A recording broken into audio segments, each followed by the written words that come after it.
अर्हन्ताणं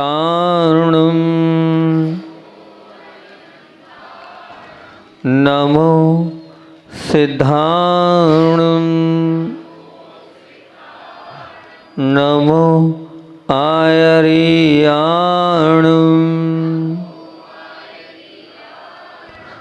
नमो उवज्जायाणं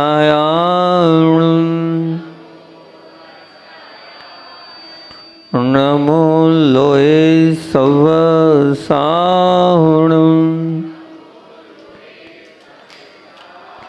नमो अरिहन्ताणं नमो सिद्धाणं नमो आयर्याणं नमो उवज्जायाणं नमो लोये सवसाहुणं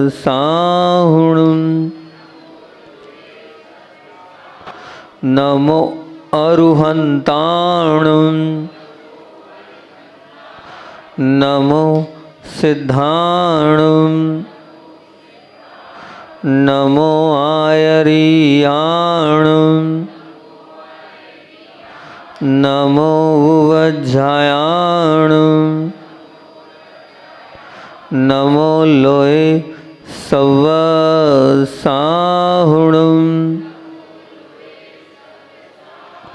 बोलिए देवादिदेव 1008 मोल नायक श्री पार्श्वनाथ भगवान की जय। आदिश्वर गिरि के आदिनाथ भगवान की परम उपकारी आचार्य भगवंत विद्यासागर जी महामुनिराज की शिक्षा प्रदाता आचार्य भगवंत समय सागर जी महामुनिराज की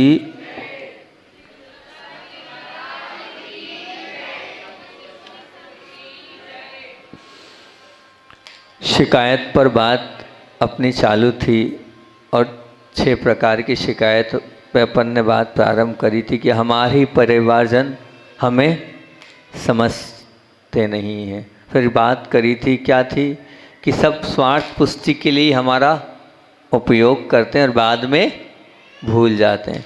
फिर क्या थी तीसरी शिकायत थी कि सबके साथ तो प्रेम के साथ बात करते हैं और हमारे साथ रुक्षता से बात करते हैं। और फिर शिकायत क्या थी कि अपनी गलती वे स्वीकार ही नहीं करते हैं, इसलिए और मन खराब हो जाता है।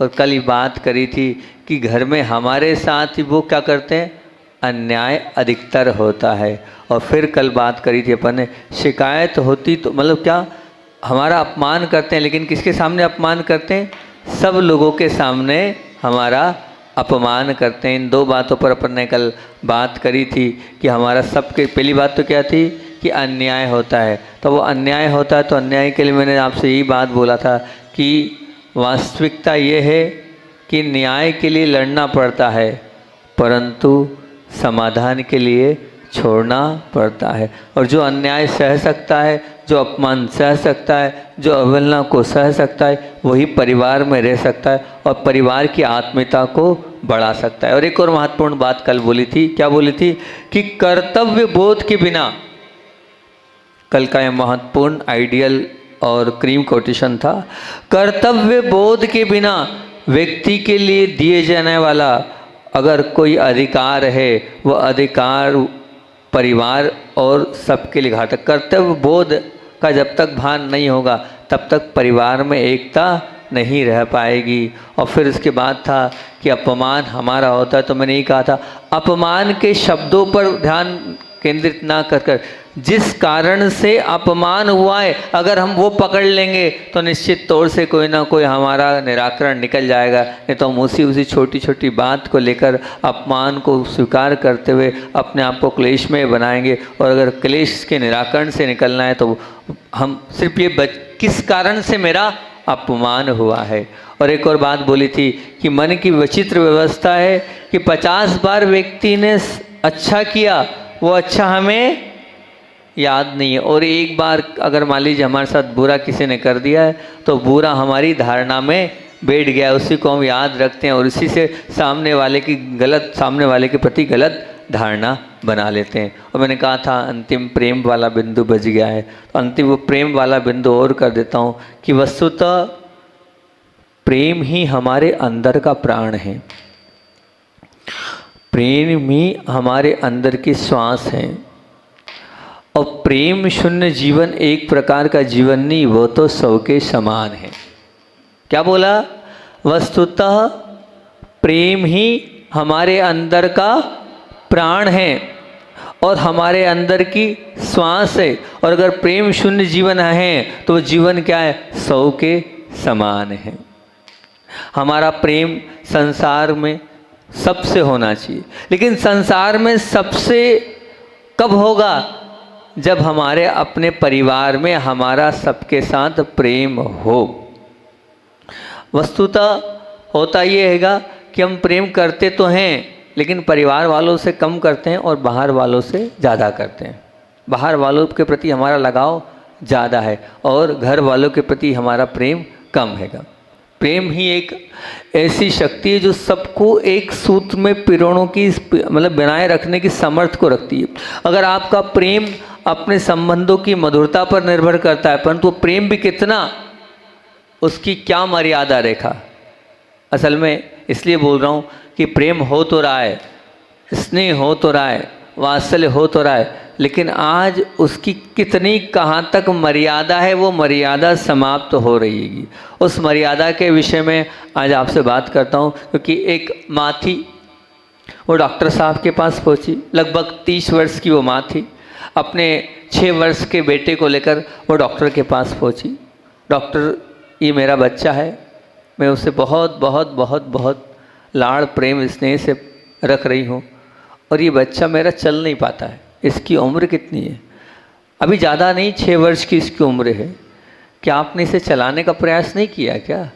बोले, ये बात ऐसी है कि मेरा इकलौता बेटा है और बहुत प्रेम से इसको रखती हूँ, थोड़ी सी भी परेशानी ना हो इसलिए जब से जन्म हुआ है तब से ही ये गोद में ही रहता है और गोद में ही खेलता रहता है, ना नीचे उतरता। इतने सारे नौकर चाकर है, इसने धरती पर कदम रखा ही नहीं है और अब रखा नहीं है और कुछ धन संपदा है, आगे भी ये सब करने वाले, लेकिन चलाना तो पड़ेगा ना, और अब ये चल ही नहीं पा रहा है। अब मैं कैसे करूं? मैं इसको कष्ट देना तो नहीं चाहती हूँ, लेकिन ये चल नहीं पा रहा। डॉक्टर साहब ने बड़े उससे कहा कि आप अब इसे उठा कर अपनी गोद में घूमिए सारी ज़िंदगी, और जब ये ऊपर जाएगा तो 4 लोग अर्थी वाले भी मिल जाएंगे और स्वाह कराएंगे इसको।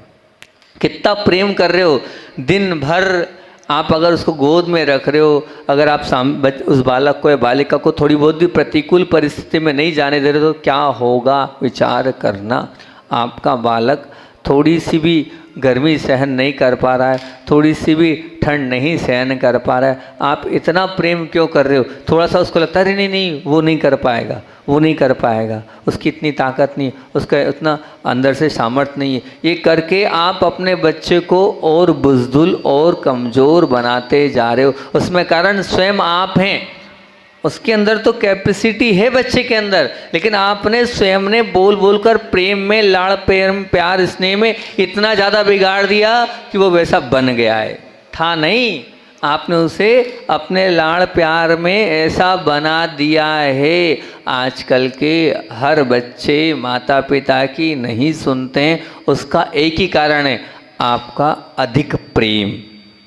क्योंकि प्रेम की भी तो कोई मर्यादा होनी चाहिए। हम कितना प्रेम अपने बच्चों को दें, इस विषय पर किसी का भी ध्यान नहीं है, इस विषय पर कोई भी नहीं सोच रहा है। और आज की वो नई पीढ़ी बिगड़ती जा रही है। और फिर आकर बोलते हैं वो सुनता नहीं है। अरे कान तो है उसके, लेकिन वो आपकी नहीं सुनता है। वो आपका अधिक प्रेम, आपका अधिक लाड़, आपका अधिक स्नेह। और उसमें मान लीजिए अगर 2, 3, 4 बच्चों में या परिवार में एक आध बच्चा हो, फिर तो कहना ही क्या है। कहानी जी पूरी बिगड़ जाती है कि अगर इकलौता पुत्र है तो कहानी ख़त्म। या मान लीजिए 8-10 लड़कों में इकलौती बहन है, तो फिर तो वो क्या है, रानी साहिबा से ज़्यादा उसके नखरे होते हैं। ये गलत, ये हम सोचना चाहिए। दूध चाहे आपका है, शक्कर भी आपकी है, परंतु फिर भी दूध में कितनी शक्कर डालनी चाहिए उसकी तो आपको मात्रा का तो ज्ञान है ना, कि हाँ इतनी डालनी चाहिए। अन्यथा आप दूध में शक्कर डालते ही जाओ तो स्वादिष्ट बनेगा क्या? बताओ ना।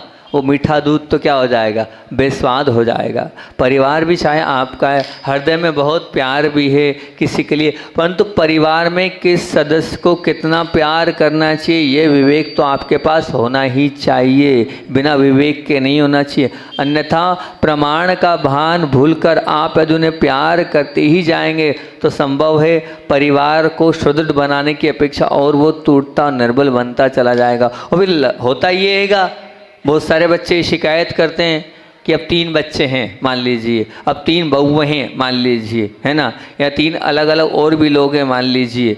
आप सब जगह ले सकते हो, मान लीजिए अपनी दुकान पर भी हो तो 3 नौकर हैं, घर में भी हो 3 बहुएं, और मान लीजिए बच्चे तो 3 बच्चे हैं। अगर आप किसी को ज़्यादा देते हो और किसी को कम देते हो तो बताओ ना, ये भेदभाव नहीं है क्या? है ना भेदभाव, गलत है ना। वो भी बहुएं तीनों आपके ही बेटे हैं और बहुएं तीनों आपकी है। जब वो तीनों बेटे आपके हैं, बहुएं तीनों आपकी, तो एक बहू को ज़्यादा और एक को कम क्यों? बताओ। ऐसा आप द्वेष वाला कर रहे तो प्रेम दो, मर्यादा में दो ना, सबको लगे कि बरोबर दे रहे हैं। आचार्य श्री जी इस चीज़ का इतना ध्यान रखते थे। और आचार्य श्री जैसे कोई माता जी बोलती थी कि हमको आना है तो आचार्य श्री नहीं, बिल्कुल नहीं, मना कर दो। तो मैं आचार्य श्री से हम निवेदन का, आचार्य श्री समझो भैया, मेरे लिए एक बेटी थोड़ी है मेरी, इतनी सारी, अब एक को बुलाऊंगा और एक को नहीं बुलाऊंगा तो कैसा रहेगा, इसलिए बिल्कुल विकल्प नहीं करो, सबके साथ ऐसे ही व्यवहार करना है। ये कहलाती अंदर से बड़ेपन की कि हाँ मैं बड़ा हूँ तो मुझे सबको एक साथ देना, मेरे लिए सब शिष्य एक समान है, सबको बरोबर तरीके से बांटना है। तो आपका एक के प्रति क्यों, एक के प्रति नहीं होना चाहिए किसी तरह से भी। एक महाराज जी अगर मान लीजिए हमारे यहाँ आचार्य श्री जी की वैयावृत्ति के लिए रहता था तो आचार्य श्री जी क्या करते थे वैयावृत्ति के लिए, भैया आप ही आप क्यों, दूसरों को मौका दो, बुलवा के वैयावृत्ति कराते थे। हाँ वो बहुत दिनों से नहीं आए, उनको बुलाओ, वैयावृत्ति कर रहे हैं ना, रोज़ रोज़ बुलाओ, मतलब ताकि क्या उनको लगे कि हाँ ये मेरे गुरुजी हैं। आपकी बहू को लगना तो चाहिए ये मेरी माँ हैं। वो कब लगेगी, जब आप एक जैसा प्रेम दोगे, प्रेम के अंदर भी क्या हो, कंडीशन हो कि हाँ मेरा सबके प्रति, एक को अधिक और एक को कम प्रेम दे रहे हो तो कुल मिलाकर आप स्वयं केची का काम कर रहे हो। आप केची का काम मत करो, आप सुई का काम जब भी कर पाओगे जब सबको बराबर मात्रा में अपना प्रेम स्नेह बांटते चले जाओगे। इससे परिवार के साथ संबंधों में मधुरता भी बढ़ती चली जाएगी और कटुरता और नहीं करोगे तो कठोरता बढ़ती चली जाएगी। एक दिन ऐसा आएगा कि परिवार के सदस्य अपने आप आपसे विमुख होने लग जाएंगे, अपने आप आपसे अलग होने लग जाएंगे, निश्चित ये मान के चलना। और वास्तविकता ये है कि कटु नीम के रस के साथ मनुष्य जैसे बचता है वैसे ही प्रमाणातीत शक्कर वाले दूध से भी बचता है। क्योंकि ये निश्चित है कि प्यार का अभाव जैसे अरुचि पैदा कर देता है, वैसे ही ध्यान रखना आपका बहुत ज़्यादा स्नेह, अतिशयोक्ति स्नेह भी अरुचि पैदा कर देगा। वो आपसे चिढ़ने लगेगा, वो आपसे अंदर ही अंदर द्वेष करने लगेगा। और हाँ अच्छा से एक बोलते ज़्यादा मिठास में क्या पड़ जाते हैं, कीड़े पड़ जाते हैं। तो मिठास भी उतनी होनी चाहिए जितनी खाने योग्य हो और रहने योग्य। इसलिए ज़्यादा मिठास भी हमें नहीं करना चाहिए। हम ये बात ध्यान देने योग्य तथ्य ये कि यहाँ विरोध प्रेम का नहीं है, यहाँ विरोध प्रेम का नहीं है, प्रेम के अतिरेक का है। यहाँ विरोध प्रेम का नहीं है, प्रेम के अतिरेक का है। यहाँ भय सूचक सिग्नल प्रेम नहीं है, परंतु जो प्रेम के पीछे पागलपन है उसकी चिंता है। यहाँ कड़ी नज़र प्रेम की ओर नहीं है, प्रेम में जो विवेक का भाव है उसकी ओर है। क्या बोल रहा हूँ मैं, 3 बातें बोली मैंने, ध्यान देने योग्य बात। विरोध प्रेम का नहीं है, प्रेम के अतिरेक का है। कितना पैसा दे रहे हो, एक विचार तो करो कि मैं मेरे बालक को, मेरी बालिका को इतना पैसा दे रहा हूँ, ये धन क्या है। मुझे बड़ा आश्चर्य होता है कि अभी एक बालक से पूछा तो जेब खर्च के पैसे 1 लाख रुपए, मैं सुन के दंग रह गया कि 1 लाख किसको बोलते हैं भैया, 1 लाख में तो मैंने पूरे जीवन की पढ़ाई कर ली होगी। सच कह रहा हूँ, 1 लाख में तो मैंने पूरे जीवन की पढ़ाई कर ली होगी। क्या दे रहे हो आप, वो कहाँ खर्चा कर रहा है। आप समझो, आपको आपके पुण्य से पैसा मिला है, वो पैसा किस और बहा रहा है, किस और लगा रहा है, इतना विवेक तो होना चाहिए आपके पास। ऐसा प्रेम कोई काम का नहीं है जिसमें अतिरेक है, ये प्रेम का अतिरेक है। मैं ये नहीं कह रहा हूँ कि आप बिल्कुल मत दो, पर कितना दे रहे हो और कितना देने योग्य है और वो कहाँ खर्चा कर रहा है, इस पर तो आप विचार करो कि वो दे कहाँ रहा है और लग कहाँ रहा है, कितना लगाना चाहिए, कितना लगना चाहिए। बताओ, आप अगर ऐसा कर रहे हो तो एक गलत है, ऐसा बिल्कुल नहीं होना चाहिए। प्रेम का अतिरेक है। और भय सूचक सिग्नल प्रेम क्यों कह रहा हूँ मैं, कि जो पागलपन है उसकी चिंता, कितनी सुविधाएं दे रहे हो आप। एक सुविधा देने का भी थोड़ा तो भान होना चाहिए कि हमें इतनी अपने बच्चों को सुविधा देनी है, लेकिन आप कितनी सुविधा दे रहे हो, हर बात पे सुविधा। हमारे अपने बच्चे ऐसे हो गए हैं कि यहाँ से अगर बड़े मंदिर जाना है तो अब ये स्थिति है कि बिना गाड़ी नहीं जा रहे हैं, गाड़ी चाहिए ही चाहिए।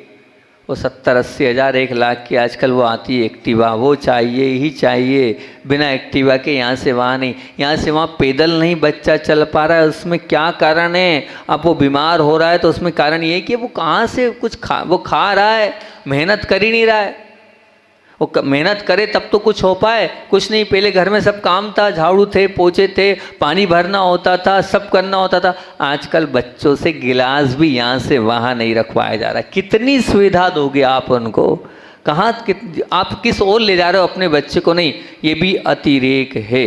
हम सुविधा दें, बिल्कुल होना चाहिए, लेकिन ऐसा पागलपन नहीं होना चाहिए। इतना नाजुक हमारे बच्चों को हमें नहीं बनाना चाहिए, और हम बनाते जा रहे हैं। बिल्कुल बनाते जा रहे हो कि नहीं अपने बच्चों को नाजुक? बिल्कुल बनाते जा रहे हो।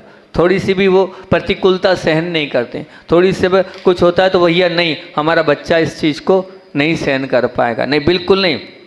छोटे से बच्चे से आपको पूज्य गुरुदेव क्या बोलते थे, सुनना ध्यान से। पूज्य गुरुदेव बोलते थे, जो गर्मी खाएगा वही ठंड को सहन कर पाएगा, और जो ठंड खाएगा वही गर्मी को सहन कर पाएगा। सीजन के फल खाना चाहिए। बोले सीजन है। अच्छा श्री बोलते थे, ये मलेरिया क्यों आ रहा है पता है आपको? ये बुखार क्यों आता है? बुखार क्यों आता है? उसका क्या कारण है? तो आचार्य बोलते बुखार इसलिए आता है, उसका एक कारण ये है, ध्यान से सुन लो। आप चाहते हो हमें बुखार ना आए? चाहते हो ना? तो गुरुदेव क्या बोलते हैं? बोले बुखार इसलिए आता है आप लोगों को क्योंकि आप लोग क्या है, जब गर्मी होती है तो रोमकूप खुलते हैं, उससे पसीना बाहर होना चाहिए। वो पसीना आप बाहर करते ही नहीं है, और वो पसीना जितना बाहर होना चाहिए उतना बाहर नहीं करते हैं, इसलिए वो रोमकूप बंद रहते हैं। अब वो रोमकूप बंद रहते हैं तो शरीर को चिंता होती है, अब वो टॉक्सिन बाहर करना है, और टॉक्सिन बाहर करना है तो मलेरिया होता है। और मलेरिया जाता काहे से है? ओढ़ो और पसीना लाओ, ओढ़ो और पसीना लाओ तो बुखार चला जाएगा। बोले बस वो पसीना लाने के लिए बुखार आता है। तो भैया तुम पसीना लाने के लिए बुखार करोगे, गोली दवाई खाओगे, 8 दिन बिस्तर पड़ोगे, तो पसीना क्यों? आप क्यों पंखे में बैठे हो? आन दो ना, पसीना निकलने दो ना अंदर का जितना। हम आहार पे रहते हैं, बड़े परेशान हैं। हम कहते हैं भैया आप हवा मत करो। क्यों? अब मैं कहता हूँ खूब सो के नीचे कर लो, ऊपर मत करो। क्या कारण है महाराज जी? अरे जितना पसीना निकलेगा उतनी बॉडी ठंडी पड़ेगी। अब निकलेगा तब तो हम पानी अच्छे से पी पाएंगे। नहीं नहीं, करे जाएंगे करे जाएंगे करे जाएंगे, आदत बिगाड़े जा रहे हैं हमारी। पहले तो क्या था कि हम जब संग में थे तो ऐसी आँख में डरते थे लोग, ऐसी आँख भर कर दी उसके बाद आदमी काँप जाता था, ये स्थिति थी। और अब हम कितने ही देख लें उसको, क्या करें अब कोई सुनने को तैयार नहीं है। हमारी स्थिति बड़ी बिगड़ गई है। वो पहले की स्थिति अलग थी। पहले जब अब हम बामोरा चतुर्मास किया हमने, तो जो लोग इतने साल से जुड़े थे वो आए, उनने चौके का माहौल देखा, हमारी तरफ देखा, बोले महाराज जी आपका चौका है? मैंने कहा हाँ। बोले आपका कैसा परिवर्तन हो गया? मैंने क्यों, क्या हो गया? बोले महाराज जी पहले ये स्थिति थी कि किसी की आवाज़ नहीं निकलती थी चौके में, कि पेंट फाइनल हो जाता था, किसी के चेहरे पे हंसी नहीं। अब मैं हंस देता हूँ तो सब कुछ मामला बिगड़ जाता है। अब क्या करूँ मैं? मैंने कहा जब संघ से बाहर निकल रहा था तो मुझे सब बड़े महाराजों ने मेरी मीटिंग ली, और मीटिंग बुलाकर कमरा बंद किया, और कमरा बंद करके सबसे पहले तो समझाया कि भैया तुम बाहर जा रहे हो, चेहरे पे मुस्कुराहट होनी चाहिए, नीचे मुंह करके मत बैठना। पहले ये नियम लो। मैंने कहा क्यों?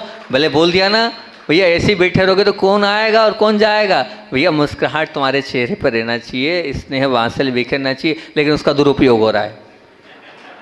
हम हंस देते हैं, हम कुछ बोलते नहीं हैं, हम ऐसे देखते, बोले तुम आँख से देख देते हो व्यक्ति घबरा जाता है। अब ऐसा मत देखना, उसको स्नेह से देखना। वो स्नेह और प्रेम से देखने में देख लो क्या हाल हो रहा है हमारा। ये तो वास्तविकता कह रहा हूँ, पूछ लेना किसी से आप, हमारा पुराना संघ का इतिहास क्या था, संघ में किस प्रकार से थे हम, ये मान के चलो। शुरू के 10 साल तो और खतरनाक थे।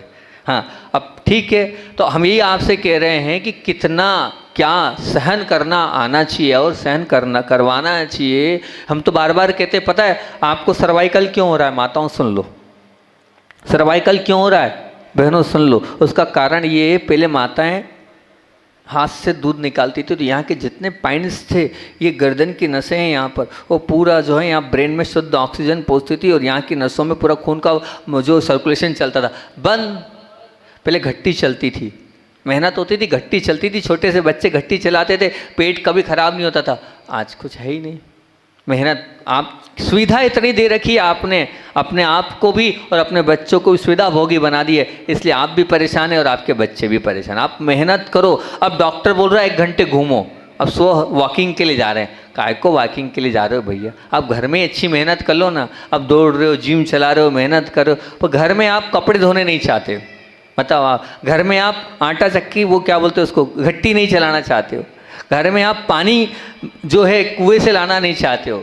अब वो सब बंद हो गया है, इसलिए सब ये हो गया है। पहले हंडा यहाँ रखते थे, तो यहाँ जब हंडा रखते थे तो इस यहाँ पर हंडा रखने के माध्यम से होता ये था कि एक सहस्रार चक्र यहाँ से पूरी नसें पूरे शरीर में जाती थी, वो एक्टिव रहती थी। अब वो बंद हो गई तो माइग्रेन होना चालू हो गया है, वो बंद हो गया तो सिर दर्द चालू हो गया है, वो बंद हो गया तो सिर में भारीपन चालू हो गया, वो बंद हो गया है तो आंखों को चश्मा लगना चालू हो गया है। ये आंखों को चश्मे लगने का कारण है कि यहाँ की जो नसें हैं ये पूरी क्या हो गई, जाम हो चुकी है, क्योंकि आप मेहनत ही नहीं कर रहे हो, इसलिए ऐसा हो रहा है। मेहनत कराओ, सुविधा भोगी मत बनाओ, बिल्कुल ये ध्यान रखना। इसलिए भय सूचक सिग्नल प्रेम नहीं है, प्रेम में जो पागलपन है उसकी चिंता है हमें। आपने क्या बना दिया, सुविधा भोगी बना दिया, वो सुविधा भोगी बनाना छोड़ दो। और ये कड़ी नज़र प्रेम क्यों नहीं, विवेक का अभाव, मतलब विवेक का अभाव मतलब कितनी छूट दे रखी है, ये तो देखो, ये विवेक का अभाव है। क्या छूट दे रखी है आपने, कितनी बजे घर आ रहा है आपका बच्चा, आपको इतना ही विवेक नहीं है। किससे बात कर रहा है ये तो देखो, वो किसके साथ रह रहा है, किससे मित्रता है उसकी, वो लगा है घंटों मोबाइल में। आपको इतनी फुर्सत नहीं है कि मेरा बच्चा कहाँ लगा है और किससे बात कर रहा है, मेरी पत्नी किससे बात करी, मेरी बहन किससे बात करी, कितनी बात करी, मेरा बेटा किससे बात कर रहा, कितनी बात कर रहा है, कहाँ हो रही है बात। ये बिल्कुल भी नहीं, ये बहुत बड़ा अविवेक है आपका, ये प्रेम का अतिरेक है आपका। ये यहाँ जहाँ तक कड़ी नज़र प्रेम की तरफ नहीं है, पर प्रेम के विवेक के अभाव की तरफ है। आपको विचार करना चाहिए, इसमें आपको जागरूक होना चाहिए और आगे बढ़ना चाहिए, और हमें समझना चाहिए कि हम कितना दें। मैं नहीं बोल रहा आप मोबाइल मत दो अपने बच्चों को, खूब दो मोबाइल, लेकिन मोबाइल देने के बाद कोई एक लक्ष्मण रेखा, सीमा रेखा तो बनाओ कि हमने मोबाइल दिया भैया कितना क्या करोगे। आज सब कुछ हो गया है, वो आपको पता भी है, और पता होने के बाद भी आप कुछ नहीं कर पा रहे हो, ये स्थिति हो गई। आप अधिकतर माता पिता को सब मालूम है क्या हो रहा है, लेकिन आप इतने दब चुके हो, इतना पहले प्रेम दे चुके हो उनको, इतने लाड़ प्यार में उनको इतना उठा चुके हो हथेली पे रख रख के कि अब बस वो जो करेगा वो आपको सब मानना पड़ेगा, सब देखना पड़ेगा। गलत, बिल्कुल गलत, बिल्कुल गलत। ये प्रेम का अतिरेक है, ये प्रेम के प्रति जो गलत है, मैं मान के चलना, मैं बार बोल रहा हूँ, ये महत्वपूर्ण बात है। बात चाहे दूध की है या प्रेम की, उसमें 2 बातें का ध्यान रखना जरूर है। क्या, दूध किसे देना है पहली बात, और दूध कितना देना है दूसरी बात। दूध है मान लीजिए, अब ये दूध है, इस दूध को किसे देना है ये पहली बात। दूसरी बात, ये दूध कितना देना है। पहली बात क्या हुई, किससे देना है, और दूसरी बात क्या हुई, कितना देना है। किससे देना है और कितना देना है। अगर मान लीजिए दूध यदि बच्चे को देना है तो उसकी मात्रा अलग होती है। दूध अगर छोटे बच्चे को देना है तो उसकी मात्रा अलग होती है। अगर यदि दूध युवक को देना है, जवान को देना है, तो उसकी मात्रा अलग होती है। मान लीजिए कोई एक बहुत अच्छे स्वस्थ व्यक्ति को देना है तो उसकी मात्रा अलग होती है। बीमार व्यक्ति को देना है उसकी मात्रा अलग होती है। बस उसी प्रकार प्रेम किसे देना है और उस व्यक्ति को कि हमें समझ भी होना चाहिए और कितना देना है। मतलब प्रेम दे तो रहे हैं, बहुत अच्छी बात है, और देना भी चाहिए। बिना प्रेम के जीवन नहीं चल सकता है और चलेगा भी नहीं, बहुत ज़रूरी चीज़ है। पर किसे देना है पहली बात, और कितना देना है दूसरी बात। किसे देना है और कितना देना है, वो परिचित है कि अपरिचित, पुत्र है या पत्नी, है ना, पुत्री है या माता, मित्र है या पिता। ये समझे कि प्रेम कैसे दे रहे हैं आप और कितना दे रहे हैं आप। परिचित और अपरिचित में विचार करना। आप या तो इतना अपरिचित को इतना सोचा नहीं, पहली मुलाकात में आप उसको सब कुछ देने को तैयार हो जाते हो। अरे आप अभी पहली बार मिले तो हो उससे, उसको समझने का प्रयास तो करो, लेकिन आपने समझा नहीं और समझा नहीं और आपने सब कुछ उसको देने को तैयार हो गए। इतनी स्थिति, वस्तु स्थिति, परिस्थिति खराब हो जाती है कि हम ट्रेन में मिले, बस में मिले, और ट्रेन में बस में मिलने वाला इतना उसको हमने प्रेम दे दिया, प्रेम का अतिरेक कर दिया कि अपने वालों को ही भूल गए ट्रेन में बस में मिलने वाले के चक्कर में। सच में ये स्थिति बन रही है। इसमें विचार करना कि हम दे रहे हैं, हम पुत्र को दे रहे हैं, कितना दे रहे हैं और कितना। ऐसा भी हो रहा है या तो बहुत अतिरेक हो रहा है, या फिर हम इतना ज़्यादा अवॉइड कर रहे हैं कि भैया वो हमारे पास बैठना नहीं चाह रहा, हम उसके पास नहीं बैठना चाह रहे हैं। तो हमें वो बिल्कुल निश्चित करना चाहिए ना, हम बेटी को या तो बहुत दे रहे हैं या बिल्कुल नहीं दे रहे हैं, या पत्नी को बहुत दे रहे हैं या बिल्कुल नहीं दे रहे हैं। तो विचार करें हम माता को, पिता को, किसको कितना प्रेम दे रहे हैं। ये बहुत बड़ी बात है। हमारे मित्र हैं, उस मित्र को भी हम कितना दे रहे हैं। पता चला मित्र ही हमारे घर को चला रहा है, उसके बिना हम चल नहीं रहे। एक परिवार ऐसे ही है, बड़ी समस्या, उसकी पत्नी लेके मेरे पास आई और वो पत्नी ने बड़ी उससे एक ही बात बोली, मैं बहुत परेशान हूँ। बोले क्या? मैं परेशान इसलिए हूँ कि अगर मुझे कुछ काम होता है तो पता है क्या होता है, मुझे इनसे नहीं बोलना पड़ता है, इनके मित्र को पटाओ। अब ये कौन सी स्थिति हो गई बताओ। पत्नी किसी और के पास झुक रही है, ये आपका क्या अस्तित्व हो गया, ये स्टेटस हो गया। ऐसी भी कहानी बनती है, कहीं कहीं की बनी। मैं ये नहीं बोल रहा आपके घर की बनती, लेकिन कहीं कहीं ऐसी स्थिति होती है क्योंकि उनके बिना कार्य नहीं चल रहा है। तो आप देखो हम किसको कितना प्रेम दे रहे हैं। इन दोनों बातों की सही समझ हमने अगर प्राप्त कर ली तो निश्चित तौर पर कहा जा सकता है कि प्रेम परिवार स्वरूप हमें प्रसन्नता देख की अनुभूति कराएगा। नहीं तो वो क्या होगा, वो प्रेम तो है, वो प्रसन्नता की अनुभूति न कराकर वो क्या कराएगा, हमारे जीवन में अप्रसन्नता को ले आएगा। निश्चित ये मान के चलना, वो प्रेम करने हेतु तो पात्र को पसंद करना जितनी बड़ी चुनौती है, ध्यान से सुनना, बहुत बड़ी बात बोल रहा हूँ। प्रेम करने हेतु तो पात्र को पसंद करना जितनी बड़ी चुनौती है, उससे कहीं अधिक गुना चुनौती प्रेम का प्रमाण निश्चित करने में है।